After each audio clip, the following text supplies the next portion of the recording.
NDRRMC nagbabala ng pagbagsak ng bahagi ng Chinese rocket sa loob ng Philippine Maritime Zone. Abante sa balita, si Abante reporter Edwin Balasa.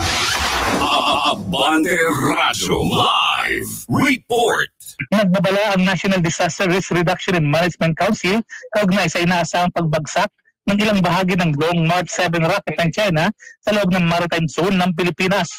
Base sa memorandum na pinirmado ni OCD Deputy Administrator for Operation Assistant Secretary Cesar Idio, inaasahang ilulunsad ang rocket mula Hainan, China sa pagitan ng July 15 bukas hanggang July 17 mula alas 2 hanggang alas 6 ng umaga, oras sa Pilipinas.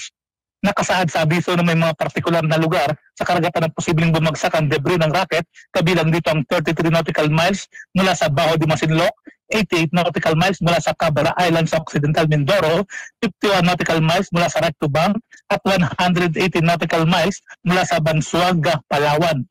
Dahil dito, inatasan ng Philippine Coast Guard, Bureau of Fisheries and Aquatic Resources, Department of Interior and Local Government at DENR na magpatupad ng pansamantalang maritime restriction at maglabas ng notice to mariners upang maprotektahan ang mga mangingisda at iba pang maglalayag sa mga nasabing bahagi ng dagat.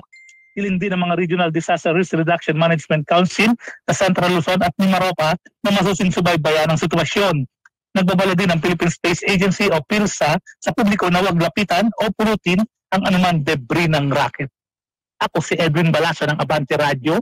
Ito ang balitang mabilis, mabangis, walang mintis.